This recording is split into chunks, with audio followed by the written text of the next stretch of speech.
Hey guys, this is Anastasia. I am opening up my practice a little bit. Tonight kicks off the 12 Nights of Yule, which is a northern tradition. Yule is a Sabbath that is honored in many, in paganism, traditionally.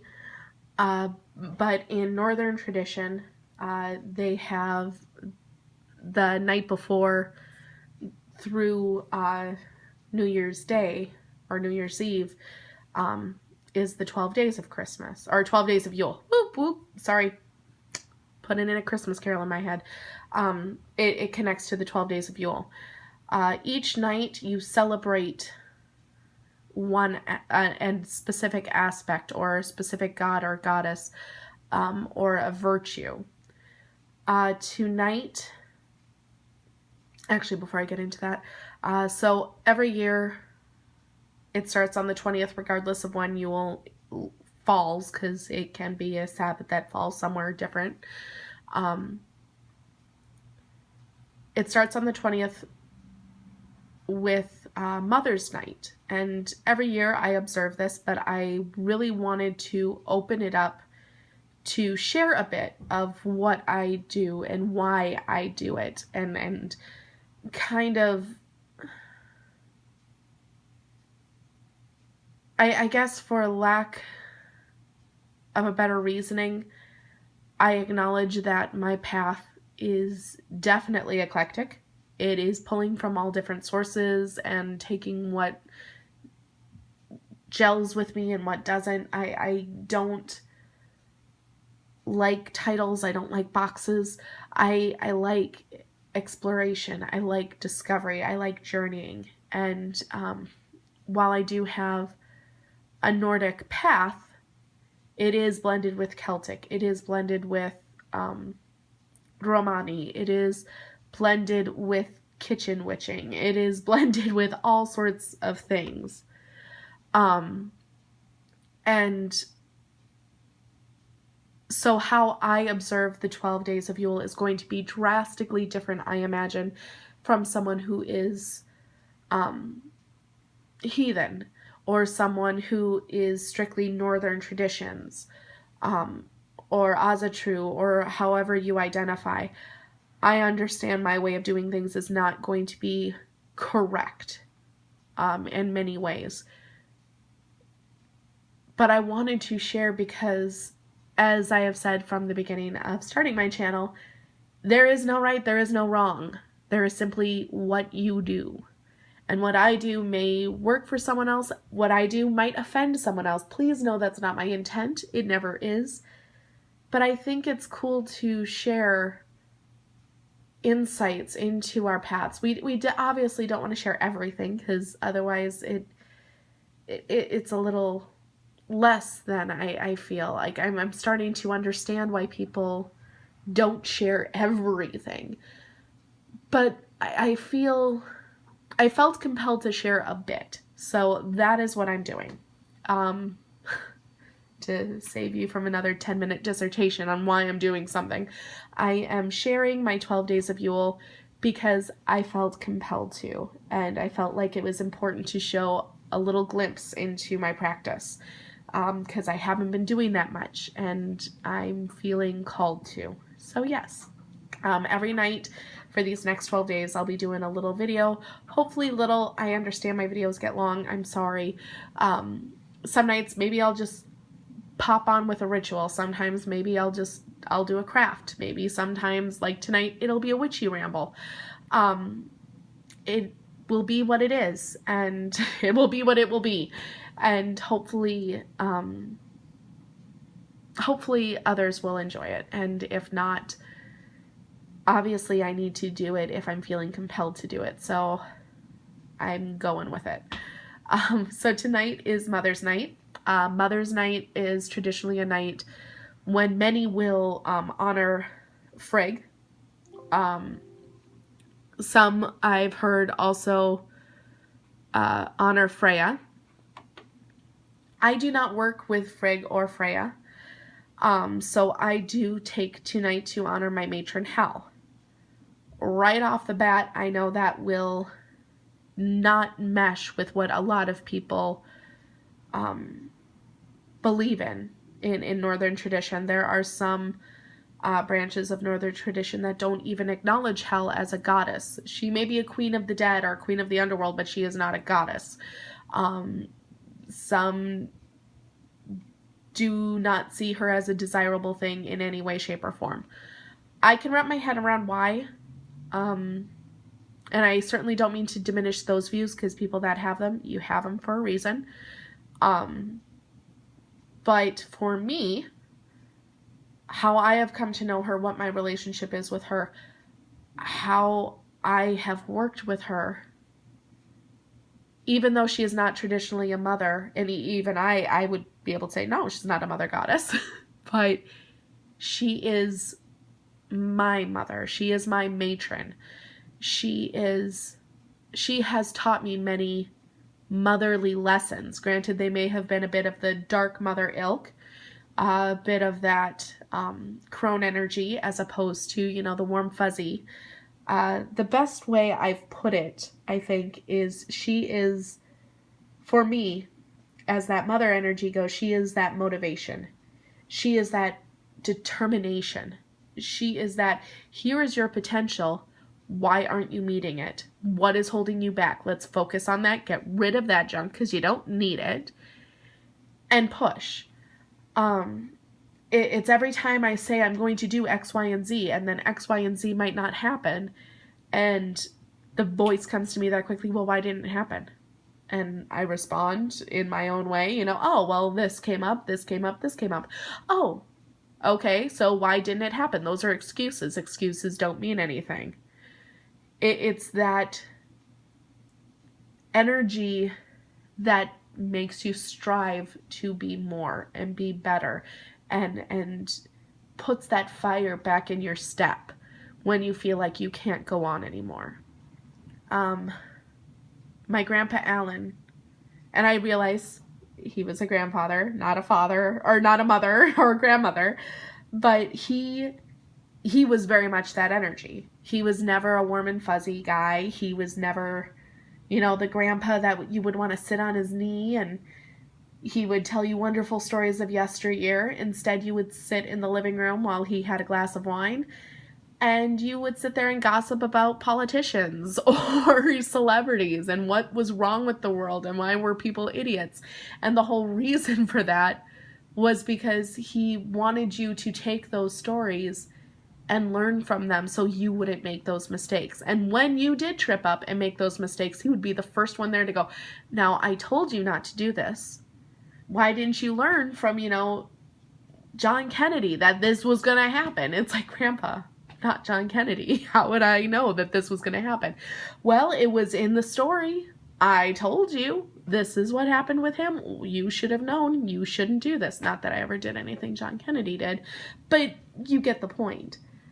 And that's on a much lesser scale, because I don't know that Hel has ever been that energy of, well, why didn't you do this? No, she doesn't ask questions. She just tells you, you weren't supposed to do this. You were supposed to do this. I don't care what your reasoning is. Let's move on, because you still need to get to point A. But that's that energy. It's that I love you.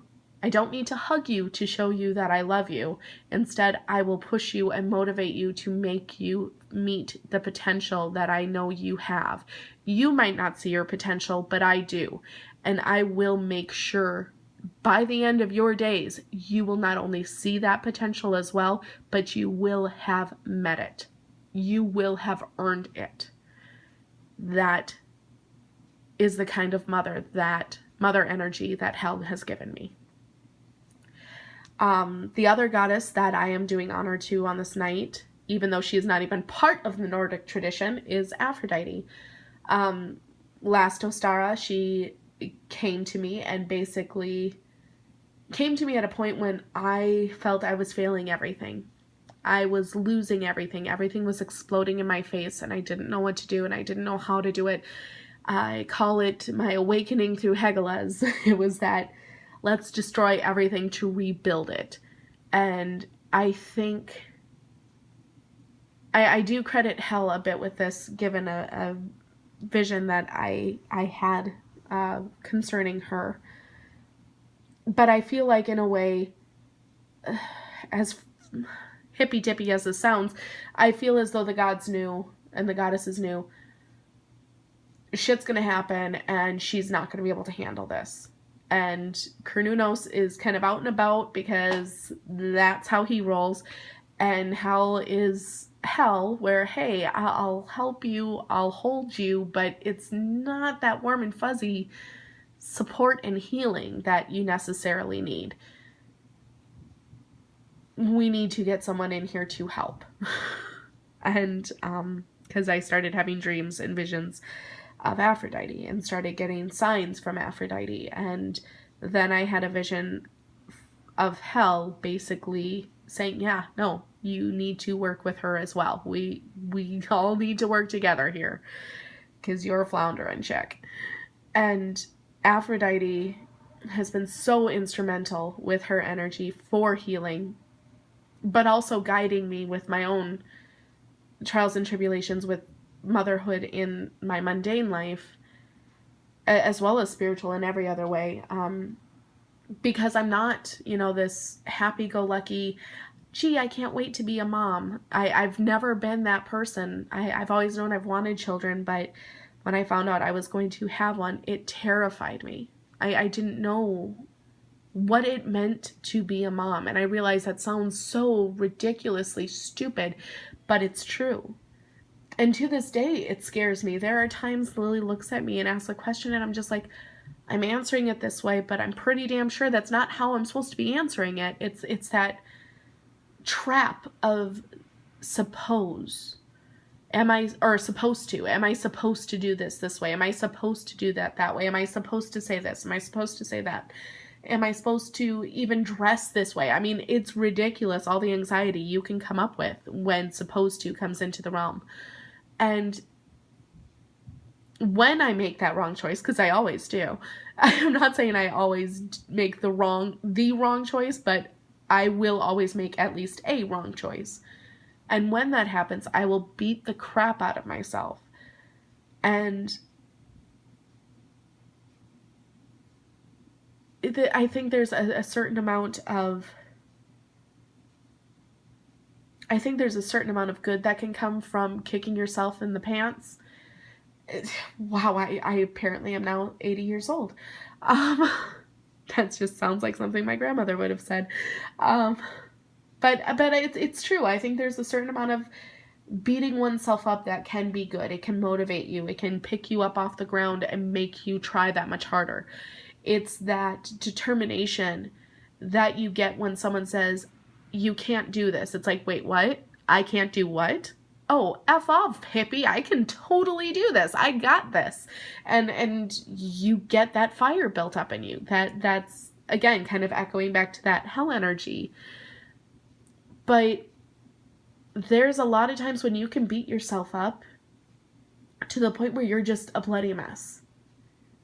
And I think it's very poetic to say, I wear these scars like honor. And I think that is very true. And I'm very much a person that does that. But there are a lot of times when it just becomes a bit unbearable. There are times when you beat yourself up to the point where you can't even recognize yourself in the mirror anymore. And even if you could, you would hate it. You would hate your reflection. Because what you have become, what you have done, what you are doing is so far off the path that you ever intended. And what's worse is 9 times out of 10 when you beat yourself up to this point, it's not even based in reality. And logically, I can tell you this for certain. Logically, I know this. Logically, I can go, Anna, you're being ridiculous. This is not how this is. You are seeing this through a filter that is completely and 100% wrong. But you know what? I keep beating myself up. I keep doing this. And Aphrodite came to me, as Fruit Loopy as that sounds, she came to me when I would do that all the time. And she showed me what it meant to really begin to love yourself. I still have a very, very long way to go with this, but I definitely have learned through her this whole motherhood trip is 10 times harder if you can't accept yourself. Because when you have a child, whether it's your own, whether it is, you know, your friends that you help with, whether it is anything that you put time and care into, even a fur baby, as much love and devotion as you can pour into another creature, if you don't love yourself, you will never feel like you are doing enough. You will always feel like you are missing something, or something's not connecting, or something's not right. And or at least that's how it's been for me. I've never been enough. And I'm slowly learning that the reason I'm not enough, the reason I'm a bad daughter, bad mom, bad pet owner, bad whatever, is because I have not loved or accepted myself to the point where I can say, no, I'm actually good. I'm actually okay at this. Those are lessons that I'm learning through Aphrodite, and that is why, even though she is not a northern goddess, even though she is probably not honored on this night by anyone else, for me, she has to be part of that altar, because that is a lesson in motherhood if I've ever heard it. So, I honor both Hel and Aphrodite on this night. It is also a night traditionally where you honor the Disir. Disir are the feminine, traditionally female spirits that kind of stay behind to guide and guard the family after their time of passing. Again, they're stereotypically seen as female. For me, not only am I honoring the Disir, but I also honor any other family ancestors, feminine, female or otherwise, that I feel are my guards and guardians, my guides. Again, my Grandpa Alan, although he was not a female, he definitely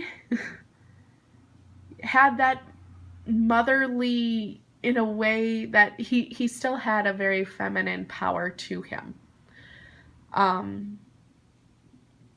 So he is someone that is in the back of my mind. Even though I didn't put him on my altar, he is still someone that I thought of when I lit my candle. So, obviously on this side we have Hel and her setup. On this side we have Aphrodite and her setup. I've got my Yule incense burning here, and then here I've got my candle. I bought a 7-day candle for the 12 days of Yule. I've got my ancestral goblet, which has some red wine for tonight's offering. And then down here, I have my lovely crow feather with crow skull and pine cone that was gifted to me by an amazing woman. And I've kept it. It is my key to ancestors all the time. And then here I also have a jade sparrow. Not only is jade and sparrow a connection to Aphrodite, but it also, this specific carving or bird was my Aunt Joyce's. And my Aunt Joyce was, although not a mother in the physical, she was a mother in the emotional and spiritual. My cousin lost her mother when she was very young, and Aunt Joyce really picked up that mantle and owned it, and she was like a second mother. And even for me a few times, she kind of went into that crone energy for motherhood with me and knocked me upside the head when I needed it from time to time. But she has been part of a few very key dreams for me and visions. So I do see her as a guiding spirit guide for me. So I wanted her to be part of this altar as well.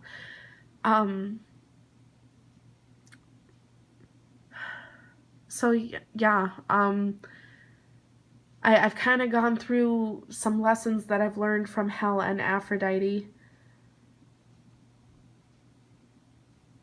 as far as witchy rambles. I guess one thing I do want to leave you with, when I lit my candle, I said a few words, I kind of did my offering and such, but when I thought about what I wanted to share tonight, it was really some of the messages that I got tonight.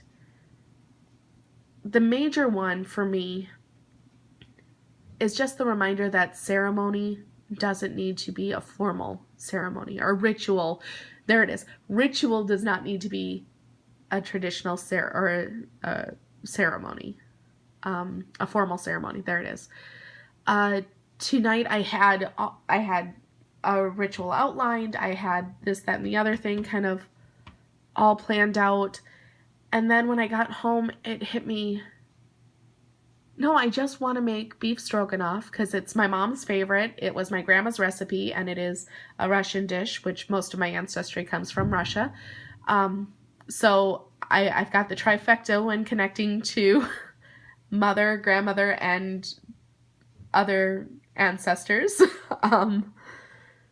So I wanted to make beef stroganoff tonight, and I thought, no, I'm going to kitchen witch it up with my daughter. And that's what we did. I taught Lily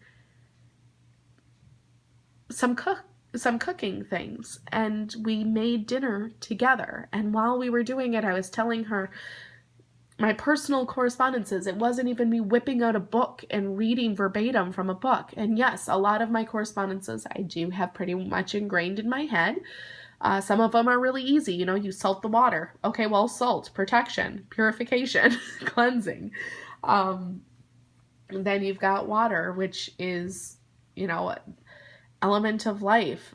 Salt is the connection to earth. So we're combining these two very feminine elements into one and into a cauldron. Well, a big black pot, but cauldron, I mean, huge feminine energy coming from this. And it was great sitting there and talking with her while we were doing this. And as I'm saying, and then we put it in the pot and she's like, oh, and then we stir it, and she's doing it clockwise, almost as though she just knows it. And as the steam's going up, she starts just saying out of nowhere, I send out all positivity, let the smoke bring forth summer. No idea where that came from, but funny thing, Yule is the rebirth of the sun. Oh my gosh, I was just blown away tonight. And it was so wonderful. It made me think back to when I was a kid and cooking with my grandmothers.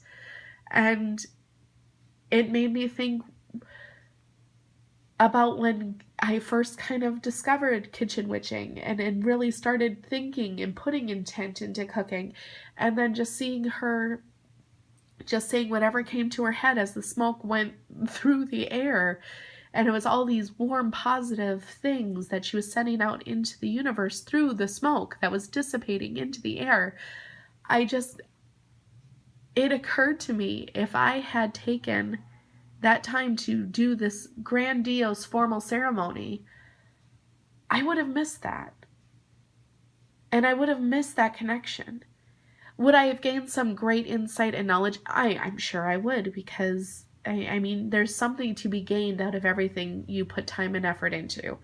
Every time you sacrifice something, I truly believe you will get something worthy from it. But I'll tell you now, it's hard to think of any insight or divination that would have been greater than seeing my daughter sending out the call for summer to return and for the sun to come to the sky without me prompting it. And as you know, I haven't done any videos on Yule. Even last year when I did videos on Yule, I don't know that every time I do a video, she's passed out asleep, because if she was awake, she would be on camera, because my child is that chick. So it just leads me even more to the belief that when you do anything with intent, something wonderful will come from it. If you put time and effort into something, something will be gained. Don't belittle yourself. or any action you do if it has good intent behind it. If you do something and you want good things to happen and then it doesn't work, don't sit there and second guess yourself. Dude, sometimes things take time. One thing I have learned is magic happens, maybe not the way you want it to, maybe not the way you think it will, but it happens.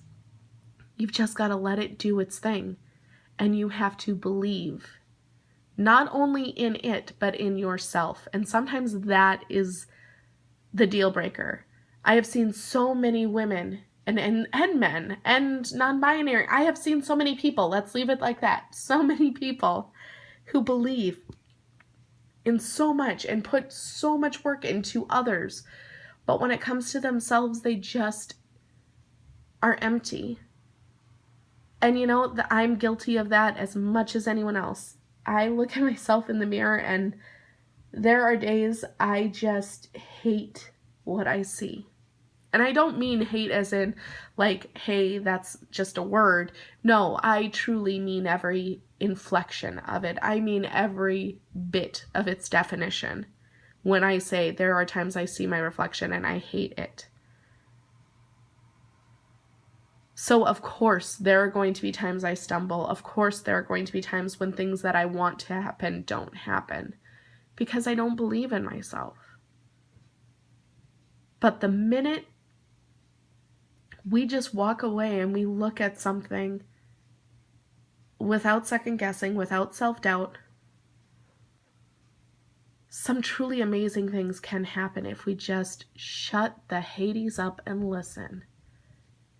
Listen to what you're being told from the world around you. Everything has power within it. Everything has a message. We just need to slow down and be there and listen and not get so caught up in the bells and whistles. I mean, don't get me wrong. Tomorrow is Yule. I definitely am doing a grandiose ritual. I have it planned out. I am very excited. But when I got home tonight and I went, you know, I don't need to do a big ritual tonight. I need to light my candle. I need to give my offerings. I need to do my video. But what I really need to do tonight is have time with my daughter. I need to make dinner with her. And I need to connect with her. And in doing so, I realized, you know, even though I don't know what I'm doing like 85% of the time, if not 95% of the time, my kid's pretty freaking awesome. And it's not just personal bias saying that. She is an amazing, amazing child. And I know everyone thinks their child is great, but seeing her tonight, I had that moment where I thought, you know, I can't be doing too terrible. I can't be fucking up as bad as I think I do or am. And that is something that's really pretty amazing. And I think that's a pretty awesome message to get on Mother's Night. Especially if you're a mom who's not entirely sure she was supposed to be a mom, that you're doing okay, kid. Keep breathing. And I think even though that was how I related it, even though that was the message I got and how I got it, I think at the very base, there's something in there for everyone. If we all just took a step back and just went where we were being led or where we feel is right, if we listen to that intuition a bit more, and if we listen to ourselves a bit more, and trusted ourselves a bit more, and believed in ourselves a bit more, can you imagine where it could lead us? Can you imagine what we would discover about ourselves, discover about our neighbor, discover about the world? How much better of a place would this be if we would all just take a minute and just breathe and just be okay with us in our own skins? and just trust that a bit more. So, on this Mother's Night, honor the goddess. Honor your own mother, even if it's a struggle. Or honor someone who is like a mother, a friend, a teacher, a sibling. Honor the ancestors, even those that you did not know that came before you. And honor yourself, because we are in and of ourselves divine, and we deserve that honor. And if we just gave ourselves a bit of that acknowledgement, even just a small portion of that allowance, some amazing, amazing things can be revealed to us, I think. And with that, I will conclude this video. Thanks, guys, for watching. I'm sorry it's over a half hour. Hail hell. Hail Aphrodite.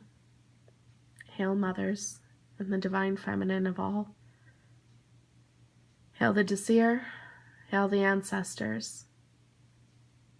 Hail all of us. And blessed be to all.